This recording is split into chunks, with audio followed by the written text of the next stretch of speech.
Pulso económico de hoy martes, que como siempre empezamos pues echando la vista atrás a ver qué tal le ha ido a nuestro índice, el IBEX 35. Pérdidas, no mucho, 0,26% de caída. El índice general al filo de los 9.400, 9.392. Algunos, sin embargo, avanzan. Es el caso de Inditex, que no para de recibir recomendaciones internacionales. 1,34 de avance en el día de hoy, Indra 0,69, también en positivo, Enagas 0,58. En el lado opuesto, en los que hoy han tenido peor ejecutoria, destaca Solaria, la que peor, 1,87, el BBVA en segundo lugar 1,81 abajo y Fluidra en tercer lugar 1,27 abajo. Y a continuación les vamos a comentar las noticias que a mí me parece que van a ser el núcleo del debate económico que mantenemos sobre esta mesa cada tarde para todos ustedes, para que no se les escape un detalle. Bueno, y en ese debate vamos a hablar de lo que está pasando con la economía española, porque la economía española vive en un contexto, y es que resulta que en la zona euro ha disminuido la actividad total de casi todo. En agosto, datos en un ritmo de caída asombroso. Algunos países han tomado medidas. Es el caso de Alemania, que ha lanzado ya un plan de estímulo fiscal, 32.000 millones de euros, para impulsar su economía de cara a los próximos años. Y también hablaremos, porque pues, sé que muchos de vosotros estáis pendientes de este asunto, de las letras y los bonos del Tesoro español. Ha habido 15 días de parón en las subastas y hoy ha habido subasta y el Tesoro ha pagado pues, un poquito más del 3,65 por las letras a 12 y a 6 meses. Da lo mismo si son a 12 que a 6, el precio es casi el mismo, o el mismo, en este caso concreto el mismo. ¿Esto qué significa? Pues que, hombre, la rentabilidad se mantiene, pero da la sensación de que estamos casi tocando techo. Por cierto, los depósitos bancarios, curioso, pero las grandes marcas que operan en España en plan amarrategui sin apretar en la remuneración de los depósitos, en Europa, en otros países europeos, ya están en el 5, en la remuneración de esos mismos depósitos de sus cuentas. Bueno, luego hablaremos de todo ello. Hay algunos bancos pequeños que sí que han ido avanzando en lo que es la remuneración hasta, bueno, pues un poquito, hasta el 4%, podríamos decir, en términos TAE. Bien. Vamos con nuestros invitados en el día de hoy, que les presento a continuación. Don Luis Ruiz, analista de CMC Markets España. Muy buenas tardes. Encantado de estar aquí. Bienvenido. Igualmente, buenas tardes, Javier. Empezamos, si le parece a usted, con un examen de lo que ha hecho el IBEX hoy. El IBEX, pues quinta caída consecutiva, perdemos los 9.400, aunque sea por muy poco, y a veces da la sensación de que los mercados no pueden vencer en una pelea contra los datos cuando los datos no son positivos. Sí, la verdad es que hemos tenido, bueno, el movimiento de hoy, ¿no? En un principio lo que estamos asistiendo son un goteo a la baja del IBEX 35 en 5 sesiones. No estamos muy lejos de los máximos anuales, ¿no? El máximo anual está en torno a los 9.750 puntos. Luego tampoco se podría decir, ¿no?, que el año esté siendo muy negativo. Lo que sí es cierto es que la evolución ha sido alcista en la mayoría de las bolsas, las principales índices bursátiles tanto de Europa como de Estados Unidos, y esta evolución se ha producido en contra de algunos datos económicos que sugerían que había una ralentización económica. Y eso es lo que poco a poco pues, continúa pesando, porque al final los datos, puede llegar un momento determinado en que el mercado mejora y los datos terminan por recuperarse, ¿no? Y esa divergencia se resuelve al alza. Pero en este caso lo que estamos viendo es que los datos continúan empeorando y en algún momento determinado puede ser que esa discrepancia pues, termine. Claro, al final los mercados, el precio tarda a reaccionar a los datos macroeconómicos, ¿no? No olvidemos que son grandes figuras, ¿no? Y luego también dentro de este contexto hay algunos sectores que pueden impulsar y también esos datos macroeconómicos que estamos hablando, concretamente los de actividad, pues no han terminado por presentar realmente unos signos de debilidad muy abultados, ¿no? Cuando hablamos del empleo, se ha seguido creando empleo en estos años, en estos meses, trimestres, Y cuando hablamos de crecimiento económico, no hemos asistido a una recesión en lo que es los países de la Unión Europea, y en Estados Unidos continúa mostrando mucha fortaleza. Sin olvidarnos saber también que hay algunos sectores, concretamente la inteligencia artificial y las grandes compañías tecnológicas de Estados Unidos, que están haciendo un efecto arrastre de los índices bursátiles al alza. Hablemos precisamente de la actividad en la zona euro, porque da la sensación de que ha vuelto a disminuir, eso ya venía descontado, pero el ritmo de disminución de la actividad de agosto es el más fuerte, el más rápido en casi 3 años. Y eso, hay planes ya de relanzamiento a través de medidas de estímulo fiscal de las principales economías de la zona euro, en concreto de la alemana. Van a empeñar en ello 32.000 millones para ese impulso. ¿Qué le parece? El movimiento de la política de apoyo, ¿no?, en este caso fiscal de Alemania, está bien, ¿no?, en el sentido de que al final todo lo que son los organismos o las autoridades intentan evitar lo máximo posible pues una recesión. Y en este caso, un país que tiene capacidad en este sentido, porque tiene unas cuentas públicas pues bastante saneadas, pues se lo puede permitir, ¿no? En términos de PIB, pues a lo mejor estamos hablando que es un 2% aproximadamente del PIB de Alemania. Luego es una ayuda que es considerable. Lo que sí es cierto es que Alemania, dentro de esas encuestas empresariales, que son las que estamos comentando ahora mismo, ¿no?, el sector servicios ha continuado convergiendo a la baja con el sector manufacturero, que lleva ya muchos meses en zona de contracción y además está profundizando en esa zona de contracción. Los niveles son bastante bajos y Alemania pues sí está mostrando bastante debilidad en ese sentido. La verdad es que sí, algunos dependemos de ellos. En el caso de España, hombre, el sector servicios español tampoco va bien. En agosto ha demostrado una contracción por primera vez desde octubre del 2022. El índice PMI, que marca ese umbral entre crecimiento y contracción, está ya por debajo de los 50 puntos, concretamente en 49,3. Eso significa que ya estamos en por lo menos en lo que toca al sector servicios, en una contracción. A modo de consuelo, lo que es el PMI compuesto, que agrega el sector servicios y el manufacturas, pues bueno, se podría decir que lo que es el caso de España está a unos niveles, aunque sí en zona de contracción, un poquito mejor que lo que es, por ejemplo, Alemania o Francia o Italia. Es decir, que España está mostrando pues, un poquito una actividad económica un poquito, a día de hoy, un poquito mejor que los principales países de la Unión Europea. Lo que sí es cierto también en este sentido es que lo que son de cara al futuro, ¿no?, porque cuando empezamos a descomponer este tipo de indicadores, de encuestas, pues tenemos algunos componentes que son un poquito más adelantados. En este sentido, cuando vemos los nuevos pedidos o los pedidos pendientes de realizar, pues también están flojeando. Y lo que es también los componentes de empleo, pues tampoco apuntan a bastante solidez. Luego, ese contexto general que estamos viendo de convergencia a la baja del sector servicios con el de manufacturas está ocurriendo en Europa, está ocurriendo también en España y está ocurriendo en otros países que no son, por ejemplo, podemos ver en China, que se ha conocido el PMI Caixin esta mañana, ¿no?, que también apuntaba en la misma dirección. Cuando hablamos de Estados Unidos, quizás probablemente la cita más importante de esta semana es el ISM, que es un dato muy similar, una encuesta muy similar a los PMIs que estamos conociendo en Europa.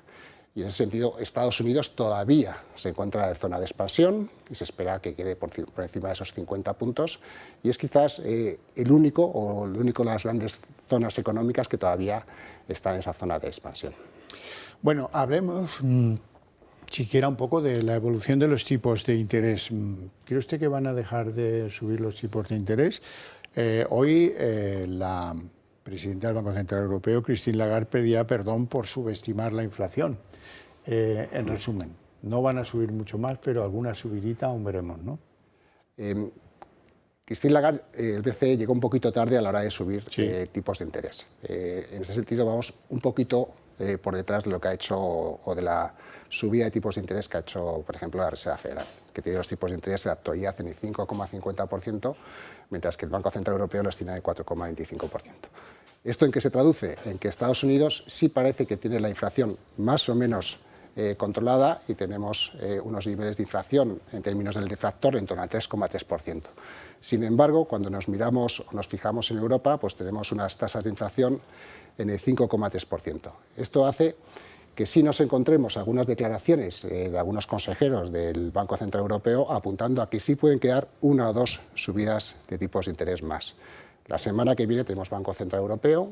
El mercado a día de hoy, la probabilidad es que pause los tipos de interés en el 4,25%, pero ya se verá si en lo que queda de año hay esa una o dos subidas de tipos de interés más. Sobre todo porque ahora estamos viendo como el petróleo no para de subir, está rompiendo los máximos anuales y sí parece que puede generar incertidumbre en términos de inflación en la última parte del año. Permítame que dé la bienvenida a don José Luis Fernández Santillana, que acaba de incorporarse a nuestra tertulia, jefe de análisis y estudios del Sindicato Uso. Muy buenas tardes. Hola, buenas tardes. ¿Qué opinión tiene usted? ¿Los tipos van a dejar de subir? Lagarde ha pedido perdón yo creo que van a frenar un poco las subidas, ¿no? Es decir, se van a temperar un poquito, vamos a ver cómo evolucionan. Es decir, las economías en Europa no están siendo especialmente bollantes y estamos en lo de siempre, ¿no? Esa pelea entre crecimiento y restricción y controlar la inflación. Entonces parece que estamos en una situación en donde la inflación empieza a repuntar, lo estamos viendo en nuestro país, precisamente en muchos casos debido a los productos energéticos.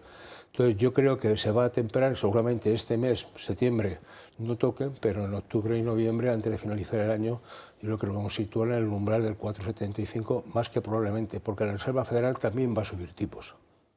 Por cierto, hablábamos antes del éxito o no que puede tener un plan de estímulos fiscales en Alemania, 32.000 millones para el estímulo de una economía que da señales de estar completamente estancada.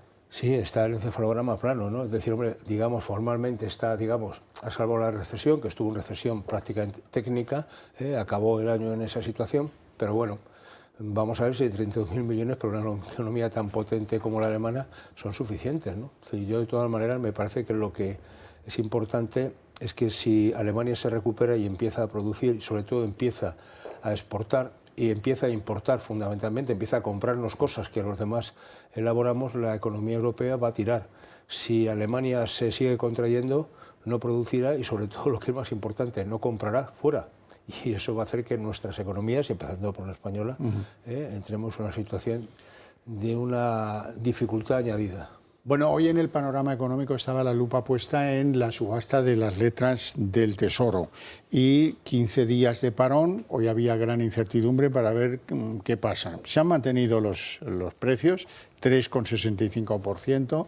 Da igual si son a 6 meses o a 12, porque la rentabilidad es la misma y se mantiene. Ya veremos por cuánto tiempo, porque todos los analistas coinciden en que ese vaso está a punto ya de derramarse, que ya no cabe un inversor más, como quien dice. Y al propio tiempo hay asuntos muy relevantes que están pasando en la banca. La rentabilidad de los depósitos no avanza en España. Las grandes entidades, bueno, dicen que algunos se está desperezando y ofreciendo no sé qué cosas, pero todavía no ha llegado. Los pequeños sí, los pequeños están cerca del 4%, y lo relevante es que las grandes entidades financieras españolas están ofreciendo rentabilidades por depósitos hasta el 5%, pero en otros países, en el suyo, no lo están haciendo. Don José Luis. Bueno, pues esto tiene que ver también con esas declaraciones que hemos escuchado solamente a la ministra Calviño de pedirles, sí, ¿no?, a los bancos que empiecen a remunerar los depósitos, ¿no? Precisamente. O si no te impuesteo. Claro, pero bueno, al final el Banco de la BBVA, si tú me estás crujiendo con los impuestos, ¿cómo jugamos a todo esto? Es decir, al final un poco de zapato a tu zapato. Yo creo que lo razonable del negocio bancario es tomar dinero de la gente y prestarlo a otros, ¿no? Y a partir de ahí, en ese juego de los intereses, está decir, oiga, si yo deposito mi dinero en tu entidad, remunéramelo. ¿Cuánto? Es decir, pues ahí está la cuestión, ¿no? Es decir, porque al final, mientras que no haya una remuneración adecuada, la gente va a llevar con esos pequeños ahorros, se va a ir a bonos, se va a ir a letras del Tesoro, es decir, porque está garantizando una rentabilidad por encima del 3 actualmente, ¿no? Mientras que si tú me das menos no me interesa. Los bancos españoles yo creo que están dando algunos intereses, más o menos empiezan a remunerar a algunas entidades muy específicas, es decir, a los grandes clientes, ¿no? Es decir, pero al pequeño consumidor, al pequeño ahorrador, al ciudadano de a pie todavía no le llega nada. En todo caso, no te olvides de pagar una letra porque te crujen, ¿eh? Luis Ruiz.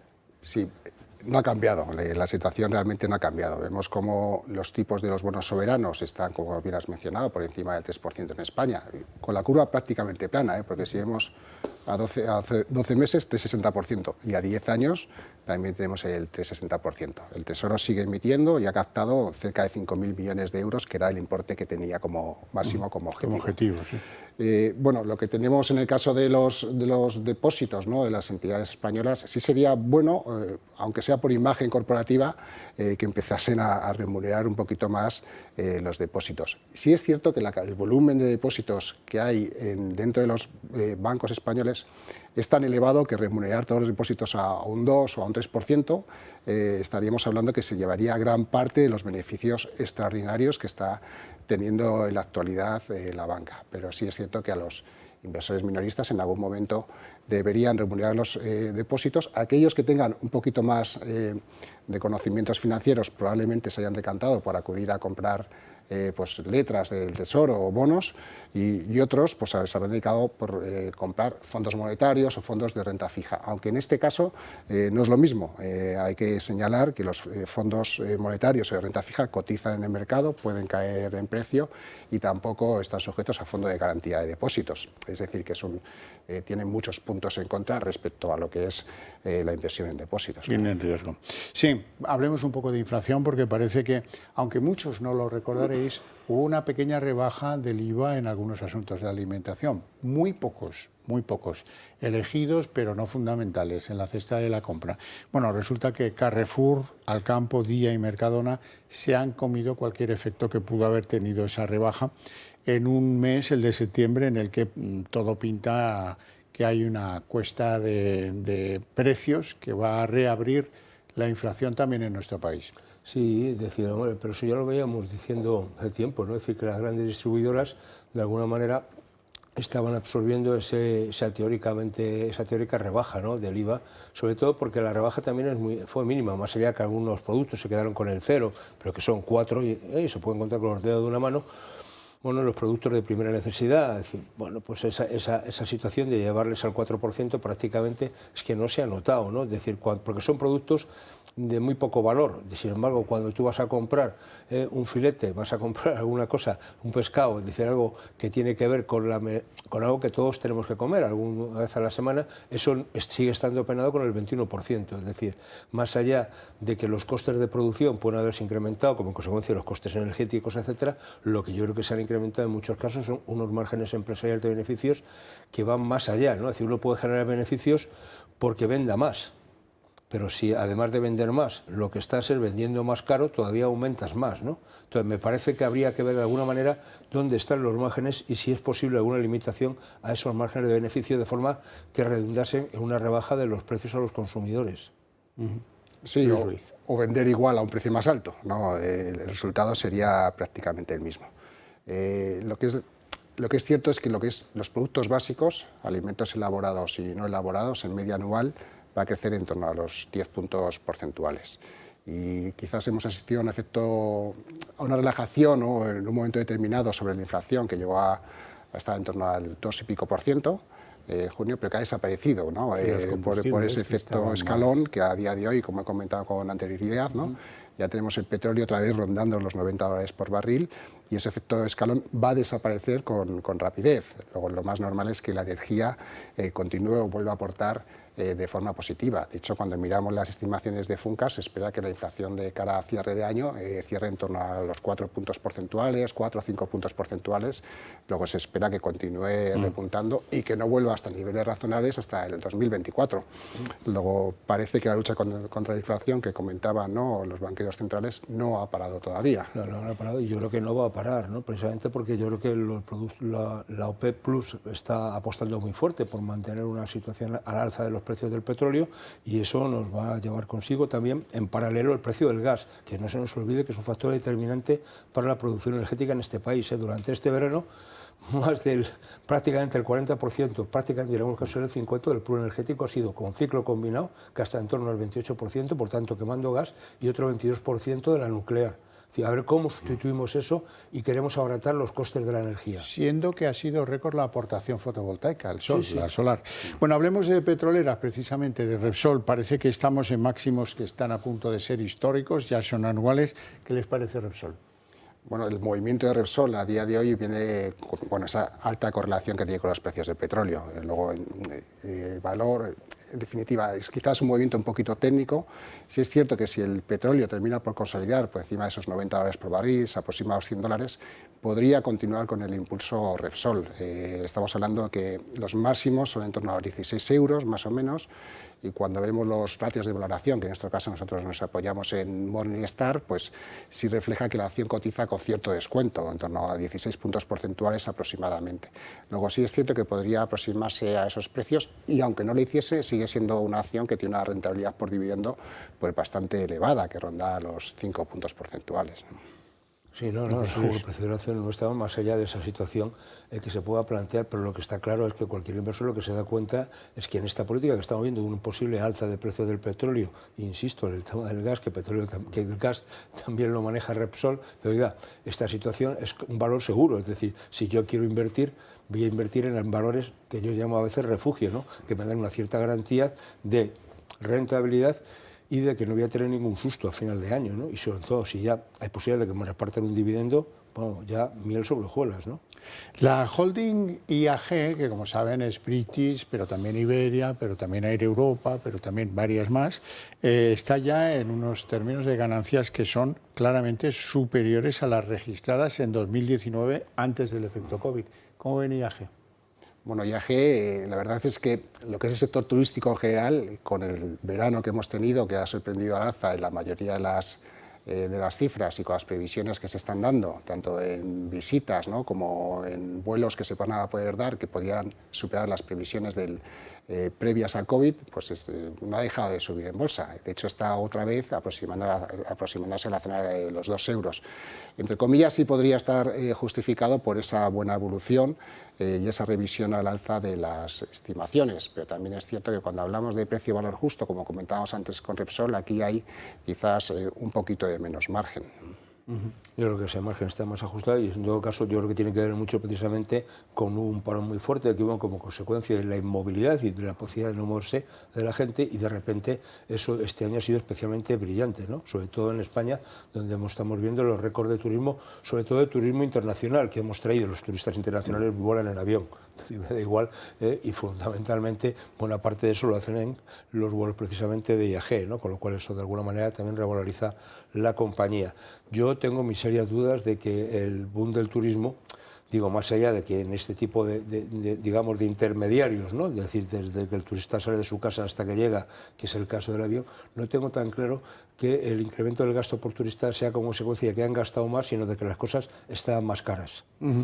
Bueno, y avance en el caso Celsa. El juez que maneja el caso Celsa ha dado luz verde para que los fondos puedan tomar el control de la compañía en detrimento de la familia propietaria histórica, los Rubiralta. Los Rubiralta dicen que la última palabra la tiene el gobierno. Mal asunto este, ¿eh? Bueno, la verdad es que da pena, ¿no?, cuando una empresa con tanta longevidad, ¿no?, una empresa familiar, pues al final llega a este tipo de situación. Lo que sí parece es que en este caso el Tribunal Superior de Justicia catalán ha resuelto a favor de los fondos de inversión que están liderados por Deutsche Bank. Y bueno, Deutsche Bank realmente se ha comprometido a realizar un plan de reestructuración donde parece ser que los empleos pues están garantizados, ¿no? Luego, por ese lado, da pena, ¿no?, la evolución de una empresa con tanta con tanta longevidad y que sea familiar, y por otro lado, pues sí, da cierta esperanza el hecho de que haya cierto compromiso por parte de los acreedores, que pasarían a tener el 100% de las acciones en este caso de Celsa, pues el compromiso de mantener los puestos de trabajo. Sí, no, la verdad es que nosotros tenemos gente, vamos, en el comité de empresa y en este tipo de situaciones, y lo que dicen es que, bueno, pues si es la única salida la que ha visto el juez, de que realmente se acoge el control de la empresa, los fondos liderados por los alemanes, pues esto va, hay un compromiso fuerte, teóricamente, de hacer un plan de viabilidad y de mantener el empleo. Y por tanto, nuestra apuesta como sindicato es, oiga, vamos a contribuir